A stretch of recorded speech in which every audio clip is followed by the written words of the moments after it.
okay? And these are the scores for those individuals who believe that they're working in a group. I just noticed that this is so annoying. Anyways, just exactly what I said is not going to happen in this example is happening. So that's okay. I'm gonna change it a little bit. We're gonna black out this guy. Oh, but it still changes our data, but that's okay. We can work it. Okay, so we're gonna take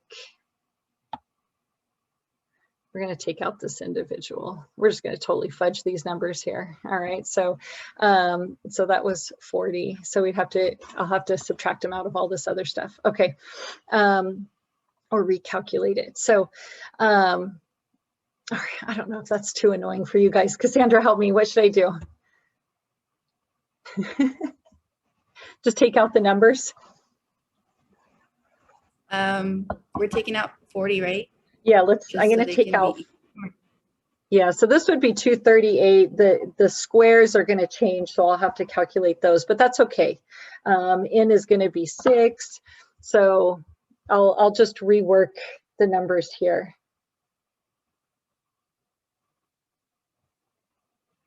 Obviously, all this other stuff. Well, we weren't doing this stuff anyways. We weren't doing this. It was a part of that other. Let's see, I can get our 238 divided by 6 is 39, gosh, not even that different. 39.67. And so now I'm just going to have to do the 34 squared and 52 squared. While I'm doing this, I'm going to tell you a little, this study kind of bothers me. And I don't know if I'm the only one who is worried about this. It's probably safe to say yes. I don't feel like for design purposes that this should be independent samples. Like if you're taking one group of people and they believe they're all working in a group, and then you take a totally separate group of people and they think they're working alone, like couldn't there fundamentally be something different about these two groups of people? Wouldn't it make more sense to see how each individual performs alone compared to he himself when he thinks he's in a group? Like to me, I feel like this should be a repeated measures. I feel like you should take the same individual, have them do it as an individual, and then have them do it as a group. And so this whole design of this study bothers me, which is probably kind of silly, but it does. That gets into research design, where you sit there and you think through what's the best way to research certain topics, right? What things are going to make sense, what things are not going to make sense. And I think it's kind of fun stuff to do when you get up to general experimental at UTEP. A lot of it is also like studying design and the logic or what makes sense behind why you studied something and why you studied it that way. So it really gets into the research design aspect of it. This class mostly just focuses on the numbers. If you go on and you get your master's or your doctorate in psychology, you always hear of the dreaded that you have to do a thesis or a dissertation and then you have to defend it, right? You hear that I have to defend my thesis. So what happens is, especially in psychology, but also in sociology and all these others, you come up with a study, right? You come up with what you want to measure. And You work with the professor, so don't stress out. So they help you, but you have to come up with the design and how you're going to measure these people and so on. Okay. And then you follow through and you actually do your research. You come up with the numbers and you ultimately, right, do a t-test or an f-test or whatever it is, and you find whether your results are significant, and then you write about what you found, right, your conclusion. When you have to defend it, you go in front of a group of individuals, and they're going to ask you all kinds of questions. They're going to ask you, why did you do it this way? Why did you study this? Why didn't you include this? Okay. If you did this study, that might be one of my questions. It would be, why did you do an independent samples t-test compared to a repeated measures? Why didn't you use the same individual in both groups so that we could truly see how people compare while working alone compared to in a group? I don't know. I don't know this person who did the study. This is a famous study. I don't know what their reasoning or their logic was behind it. When you do your thesis or your dissertation, you've thought through these things, you've worked through them, and you have reason behind what you do, and that's where you're defending it. And you say, well, I decided to do it this way because blah, blah, whatever, right? And so it sounds scary when you do it, but know that you have probably a couple years or at least 1 year of doing this research. And so you know it so well that you are able to go in and explain why you did certain things, what you found, and so on. So it sounds really scary when you don't know what you're doing, but at that point, trust me, you're gonna know. Okay. I got 9,878 for this here. Yeah, Cassandra, I see you're nodding your head. Okay, cool. Yay. All right, look at that. See how easy we can crunch numbers? For anybody who is lost on what I did, I noticed that the individuals in the group were different. And I had literally just told you that we weren't going to do that. Okay. So I took out this person. I'm sorry, this person matters, but we don't care right now. So we took him out and his score was 40. So I went through and I took out 40 from the sum of X. I took out 40 from the calculation of the sum of X squared. I bumped down into 6 because now we only have 6 individuals. And then of course we'd have to recalculate the mean. Okay, so here are our new numbers. Okay, yay, now we're ready. So, let me tell you what this little guy is right here. Oh, it's pooled. It's called pooled variance. Okay, so we're pooling the variance here, and that's pretty much what you call this. Okay, pooled variance. If you've ever worked at a restaurant and you guys had to pool your tips, you know what that means, right? You have to put all of your tips in a jar, and then you add them up and you divide them evenly among all those servers that worked. Okay, so that's kind of what we're doing here. We're adding up all these differences and these different scores, and we're going to see how different everybody is. Okay.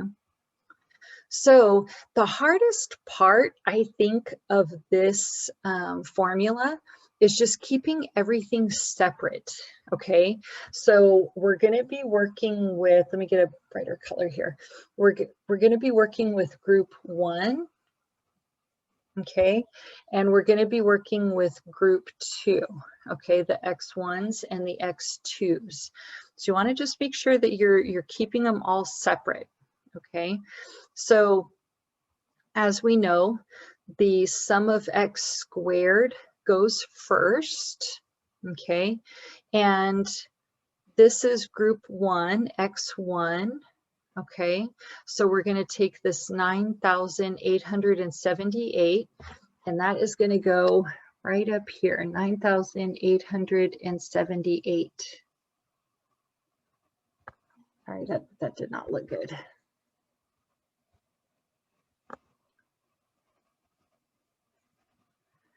Minus, then you're going to take your x squared, the 238, okay, and fill it in just the same way that we always do. Oops. That one. And 6, right? I never draw my line long enough up here.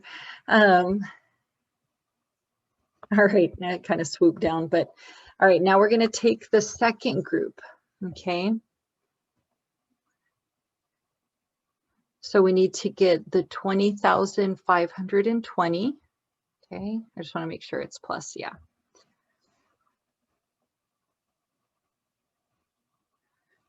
Now I forgot it. 20,000, yeah, 520.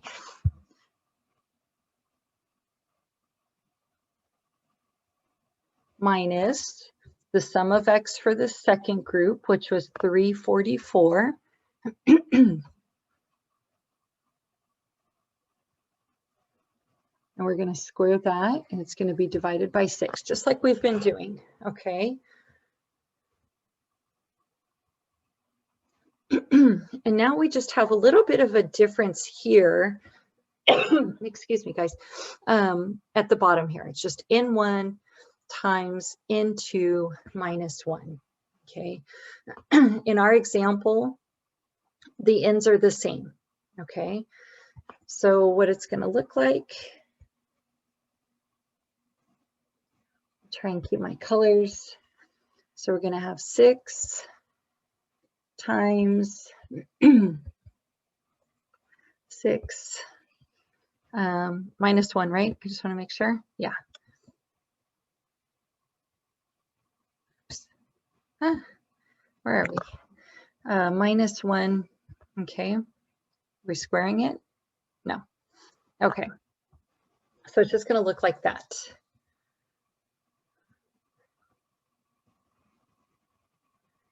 So like I said, it's tedious, right? We have a lot of numbers, but if you look at it and you see where the numbers are coming from, it's not, you know, it's not that hard. I know it's big, and I know I don't want to brush off anybody's anxiety right now. I'm not trying to diminish it. But you know, it's just, we're doing it double time, right? We've already done this one time. Now we're just doing it twice, okay, for each group.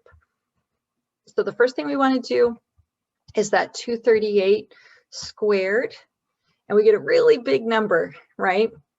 And just to save room, because I'm not going to have room to write all this, I'm going to go ahead, right? It was 238 squared, and we need to divide it by 6. I'm going to go ahead and divide it by 6 right now, so that I can save myself a little bit of room. Okay, so let's bring down this 9,878 minus, we would have had this right there. I'm going to go ahead and divide it by 6 right now to bring it down. Okay, and I get 9,440.67. Oh, I'm sorry, I know my handwriting does not look good on here. Okay, now we're going to do this for our second group. Extend my line over there a little bit. Okay, so we still bring down this 20,520. I wrote too big there. I'm putting these parentheses just so you can kind of see that the numbers, you know, we want to do one group and then we want to do the other group. Okay, 344 squared is going to be really big again, right? 118,336. Let's go ahead and divide that by 6. Save ourselves some room. Let me see, I'm going to erase this real quick because I don't know if I'm going to be able to fit all that there. I'm going to try and write smaller. 20 and then 520 minus 19,722, also with a 67. Okay, I don't know if that got any better, maybe. close that right there. Okay. And then we could just go ahead and do this real quick. This is pretty easy, right? 6 minus 1 is 5 times 6. So we get 30 right here. Okay.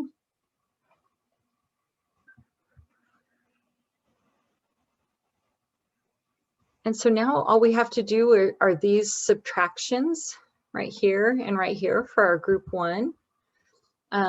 Use this real quick. 9878 minus 9440.67, and I get 437.33. So 437.33. And now we need to do it for the other group. So 520 minus 19,722.67, and we get 797.33. Again, all of this is going to be divided by 30. And now we can just add those two groups. Okay, add up those two numbers right there. So 437.33 and 797.33, and I get, ooh, I like that, 1, 2, 3, 4. 1234.66, and again, we're going to divide that by 30.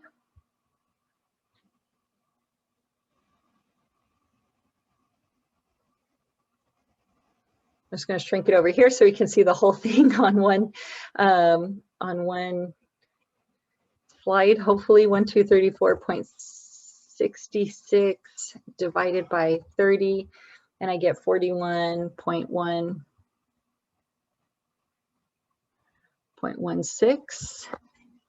And let's take the square root of that, and we get 6.42. Oh my gosh, all of that work for this number right here, right? 6.42. Now, the cool thing about this formula or this way of calculating an independent samples t-test is, I realize on here we don't have the t formula. This is it. We're done. We don't have to do the standard error conversion, because if you notice, it's already been done. Okay, remember before we were calculating an estimated, and then we had to put it into a standard error conversion to calculate our t. In the independent samples, or this big formula right here, we are already getting our standard error type numbers here. Okay, so oh, I hate when I do this. Let me, come on.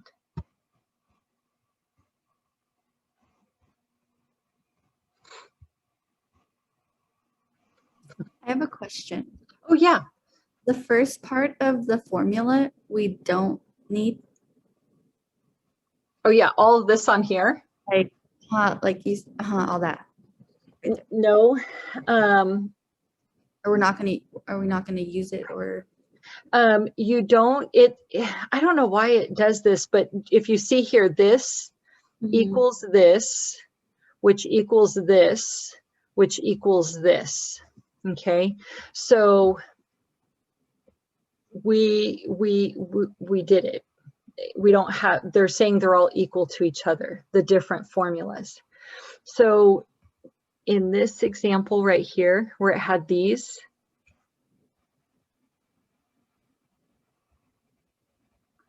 the estimated, if that's given to you, you can do that right here. So and if you look at this, this is how to convert standard error, right? You have your estimated divided by the square root of the n. So if those estimated numbers are given to you, all you have to do is this formula. Oh, okay, instead of the long one. Instead of the long one. That's exactly right. So this is like working with raw data. Sorry, hold on real quick. Stop. No. Sorry, he drives me nuts. Okay. Yeah, this is like with your, when you have raw scores and raw data. But I mean, if this is given to you, you can do that formula.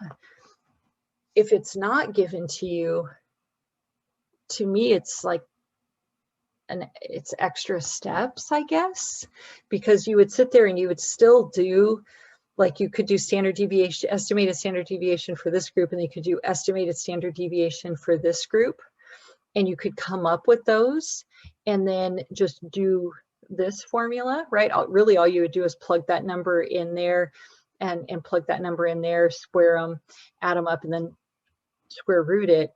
But if you have the raw data anyways, to me, that's an added step, right? It's like you could just do this big one. This one, if for some reason you were already given the standard error for each group, you could just do this, okay? So I like your question. That's a really good question. But unless you're given those values, yeah, you wouldn't do those, okay? And they're all just equal to each other, okay? Good question. So T, I'm just gonna do it right here. T, it looks exactly like the T we've been doing all along, okay? Well, maybe not all along, right? But you take the mean of one group minus the mean of the second group. The only thing that changes is this denominator, right? And that's the number that we just calculated, okay? So I reworked our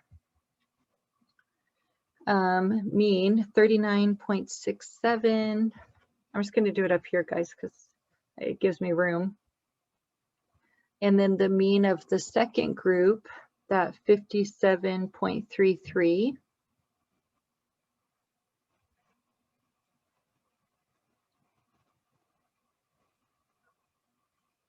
And then over that big number, or that number that we just calculated from the big formula, the 6.42.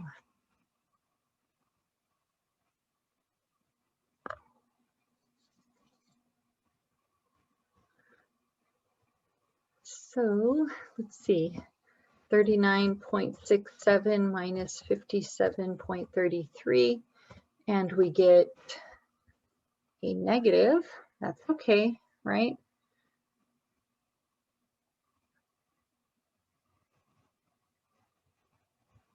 So negative 17.66 divided by 6.42, and our T is equal to a negative 2.75.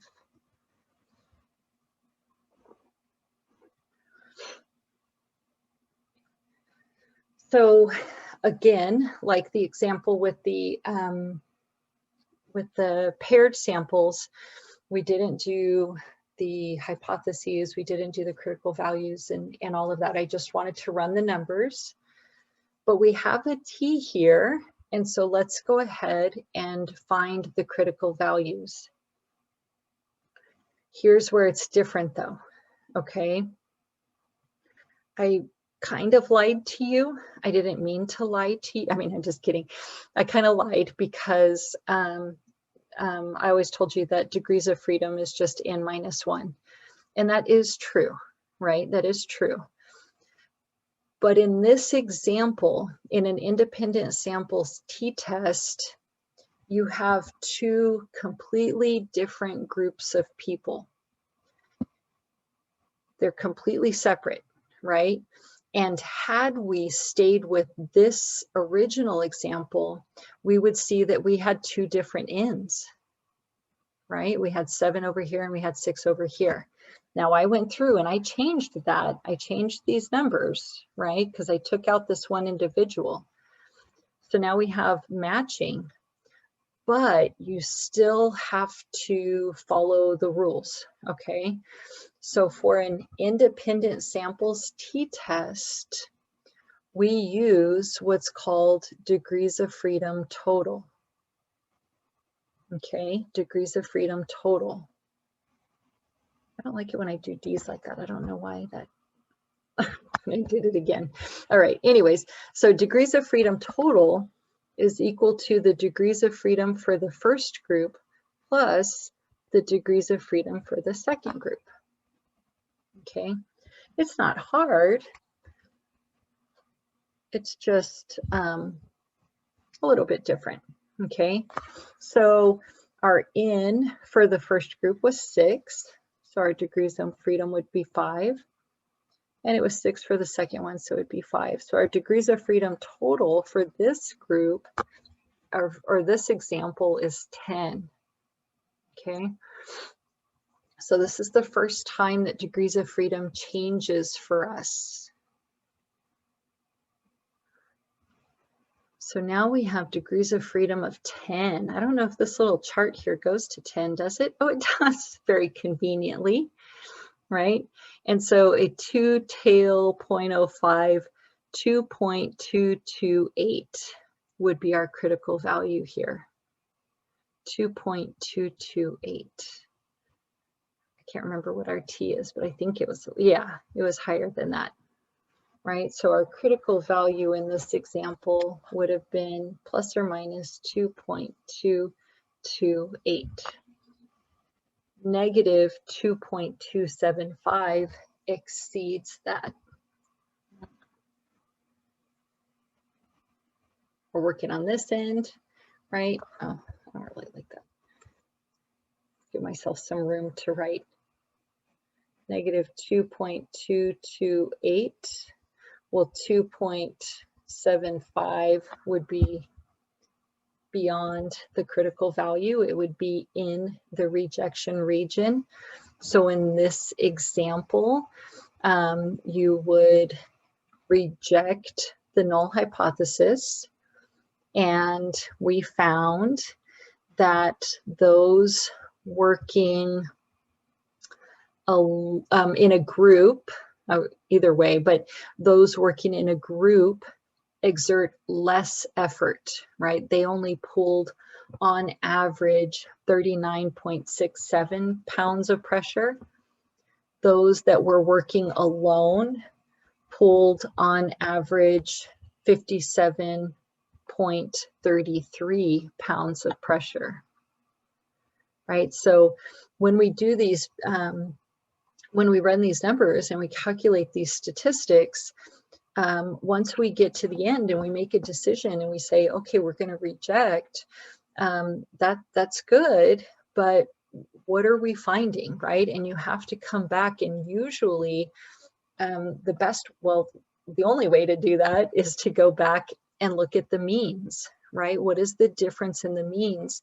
And that's what'll tell you on average how the group did, okay? So the alone group pulled a lot harder than the group that was working alone, or in a group, sorry, that was working in a group. All right, how was that? What do you think, Cassandra? I'm trying to figure out, or I'm trying to graph it so I could see it. You're trying to graph what? Like if it falls within the critical value or not. Oh, yeah, it would exceed it. The 2.75 would go beyond. Okay, yeah. Yeah, it would go, The T, it's negative, right? The T is negative. Okay. And the reason why it's negative is this 39 is less than this group, okay? Yeah. If you always have, if this number is less, it's just going to be negative, and that's okay, right? There's nothing wrong with it or anything like that. It's just gonna, I think this is the first time we've had a negative T. And so this now is, we're working on this end, okay? And if you just imagine this a number line, right? A bigger number will still be out this way, right? Negative 2.75 is smaller than, right, 2.228. okay, if you want to think of it that way, or it exceeds it. It would go further on that end. And then what does the 6.42 stand for? What is it? That one, let me see. I was saying it's pooled. We always called it like pooled error. Let me see what he is calling it in here, okay? If he even has a word for it.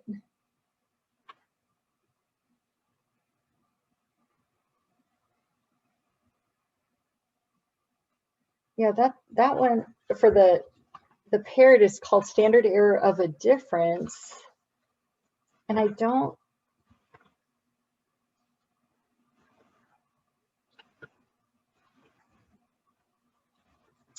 I've always just called it a pooled error, or sometimes we call it pooled. Well, this one's not pooled variance, but oh no, he is also calling it the standard error of a difference.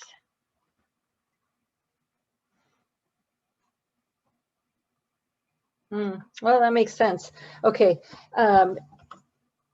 It's on page 213, if you will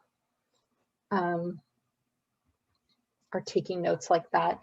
It's on 213, and he calls it standard error of a difference, and here's his definition.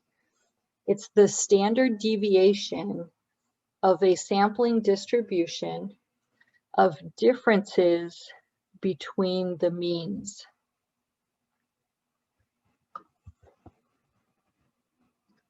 So standard deviation of a sampling distribution of differences between means.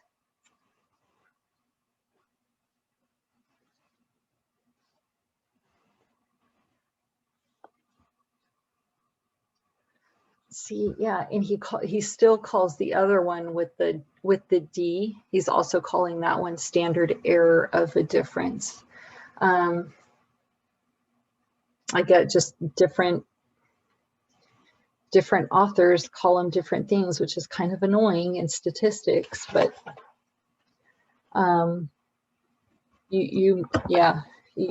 sometimes I always learned it was pooled error, like you were pooling the error from one group and the other group, but that's okay. Okay, good question. Any other questions? I know it's a lot. Trust me, I know it's a lot to take in. I'll put up an assignment if you want, or a little practice. And you guys can go through and try and work on them, or we can just, go over them tomorrow. I'll put one up. We won't have to count it as an assignment unless you all want it to be counted as an assignment, but just a little, I'll just do it as a practice. We won't count it, okay? I'll put up two practices, one of the paired sample and one of the independent, okay? And I'm gonna put that up today. So tomorrow I'll go over it. Okay, so I'd really like you guys to try and challenge yourselves to try and do it before I do it tomorrow on video, okay? Or at least try and work it before you watch the video, okay? So that you can really see what's happening and where you're getting stuck, okay? I will do the whole thing from beginning to end, the hypotheses, the critical values, step 3, and then decision time, okay? I know today was a little bit jumbled just because I wanted to get through the formulas, okay? So tomorrow I'll go a little bit faster and we'll work through those problems, and I'll make sure I won't have errors on them, okay, like this one or the last one. All right, I know we're a little over time. Are you guys good? Kind of, sort of? Yeah, okay, good.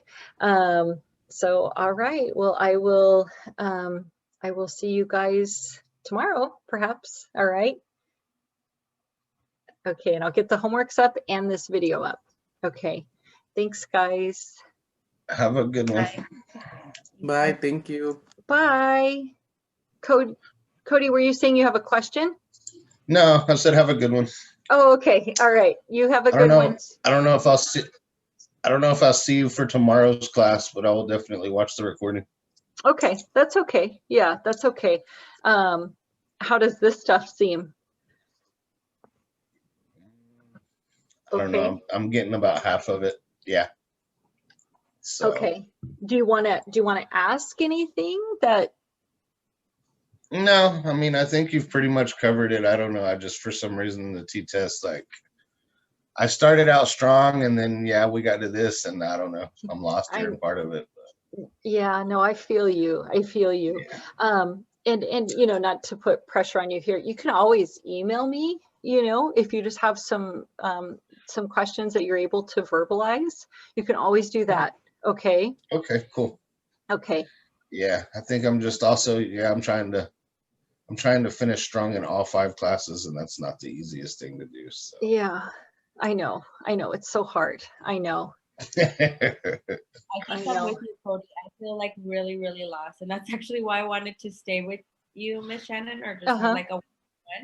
Because Okay. I feel like I had a mini master, or not a mini master. Well, yeah, it was, along with the other 3 classes, I had like crammed in short history class. And I think that's what threw me off, because when it was coming towards the end, like my finals on that class, I just focused on that class. And I fell off the wagon on your class. Yeah. Not That's that I fell okay. off the wagon. I just felt like I was sitting in class with you, but I think I kind of got lost because I was worried about my final on this other class, Not that it's an excuse or anything like that. But